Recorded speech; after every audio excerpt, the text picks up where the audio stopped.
Olá, pessoal. Então, nessa aula, nós vamos entender como funcionam os complexos da cadeia transportadora de elétrons, a respeito dos quais eu falei brevemente na nossa última aula. Sendo que agora a gente vai focar no processo de transporte de elétrons propriamente dito. A gente vai começar falando a respeito de como funciona o transporte de elétrons a partir do complexo 1, que é o complexo chamado de complexo da NADH desidrogenase. Esse complexo 1 é o complexo responsável por receber os elétrons provenientes do NADH. O que vai acontecer nesse complexo? O NADH vai transferir seus elétrons para uma flavina mononucleotídeo. Essa flavina mononucleotídeo transfere os elétrons para a proteína ferro-enxofre, para a proteína N2 e, por fim, para a ubiquinona, formando o ubiquinol, que é a forma completamente reduzida da ubiquinona. Na medida que esses elétrons vão sendo passados pelo complexo 1 da cadeia transportadora de elétrons, essa estrutura ela muda de forma e isso permite com que prótons que estão aqui na matriz mitocondrial, eles sejam bombeados para o espaço intermembranas. E o biquinol que captou os elétrons, vocês lembram que eu disse para vocês que ele é uma molécula móvel, ele vai sair do complexo 1, migrar aqui por dentro da membrana mitocondrial interna e transportar esses elétrons até o complexo 3 da cadeia transportadora de elétrons. O complexo 2, ele é responsável por receber os elétrons provenientes do FADH2.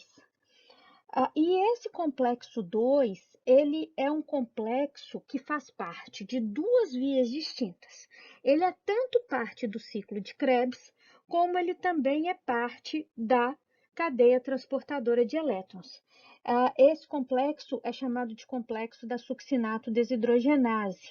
E o que ele faz? Ele catalisa a transferência de elétrons do succinato ao FAD, formando FADH2 e fumarato, que vai prosseguir no ciclo de Krebs. Diferentemente do NAD, o FAD ele é uma coenzima fixa, ele é preso no sítio ativo da enzima. O NAD não, o NAD ele é livre. E quando o FADH2 é formado aqui no complexo 2, ele transfere elétrons para a proteína ferro-enxofre e essa proteína ferro-enxofre vai também transferir elétrons à ubiquinona, formando o ubiquinol. Então, aqui a gente já percebe uma coisa. Os elétrons que vêm para a cadeia transportadora de elétrons pelo NADH entram na cadeia pelo complexo 1. Os elétrons que vêm para a cadeia transportadora de elétrons a partir do FADH2 proveniente do ciclo de Krebs entra na cadeia transportadora de elétrons pelo complexo 2.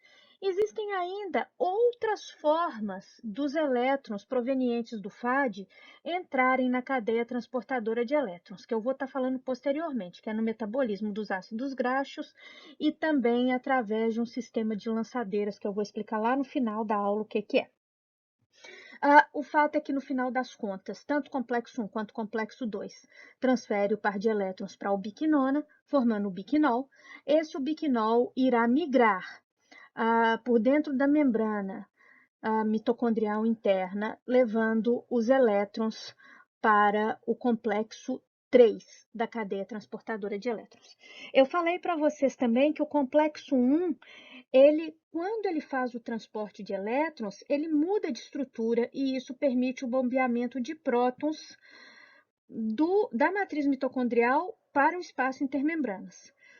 O complexo 2, ele não é uma proteína integral de membrana, ele é uma proteína semi-integral. E ele não é capaz de bombear prótons da matriz para o espaço intermembranas.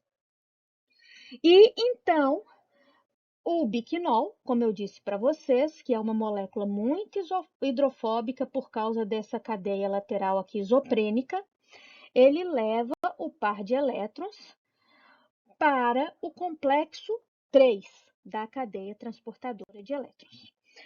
Como eu disse para vocês, no complexo 3, que é o complexo biquinona, citocromo C, óxido redutase, os elétrons do biquinol serão transferidos ao citocromo C. Mas, como eu disse também, o citocromo C ele pode carregar apenas um elétron por vez, enquanto que até agora todo mundo está carregando 2 elétrons. Então, como que vai acontecer esse processo? O biquinol vai chegar ao complexo 3 da cadeia transportadora de elétrons totalmente reduzido, e esse biquinol ele vai transferir os seus elétrons. Na verdade, ele vai transferir de duas formas. Uma parte dos elétrons vão ser transferidos, um elétron, né, do par, vai ser transferido para essa proteína de RISC, que é uma proteína ferro-enxofre, com 2 átomos de ferro e 2 de enxofre. E o outro elétron, ele vai ser transferido aqui para o citocromo B. O que vai acontecer é que da proteína de RISC, o elétron será transferido para o citocromo C1 e do citocromo C1, o elétron será transferido para o citocromo C. Esse citocromo C que recebeu um elétron, ele descola do complexo 3 e vai levar um elétron por vez para o complexo 4 da cadeia transportadora de elétrons.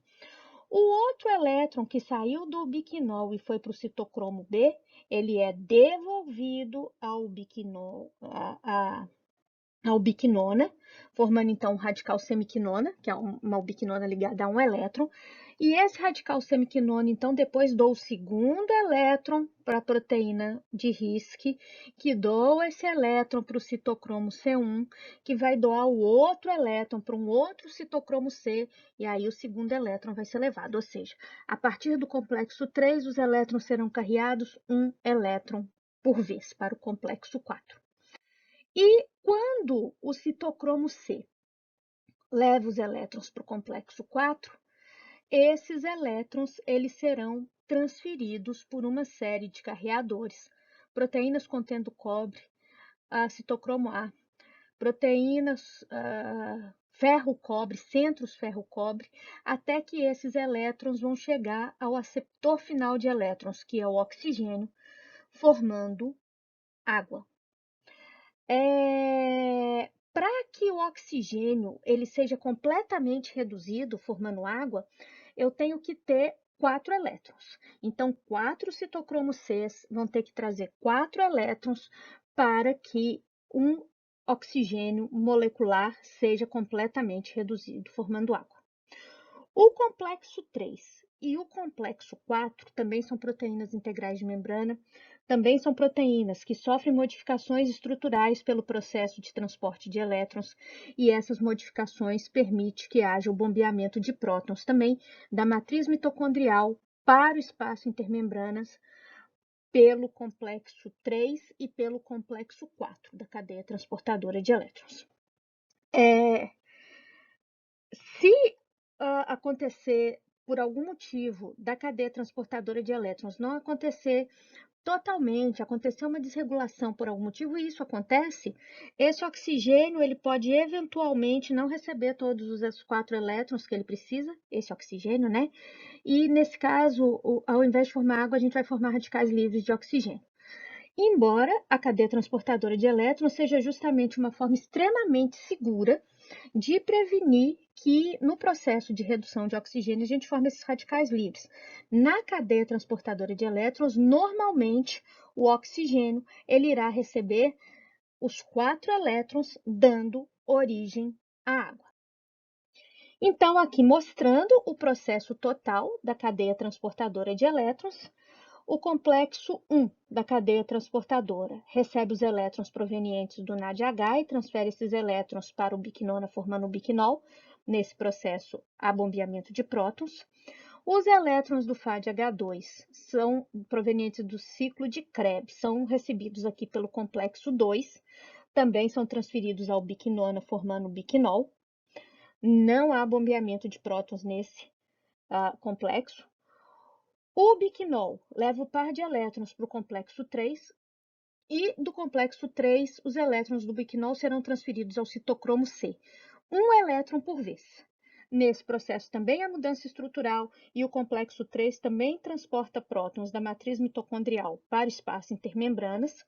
O citocromo C leva os elétrons um a um para o complexo 4 da cadeia transportadora de elétrons, onde esses elétrons serão transferidos ao oxigênio molecular.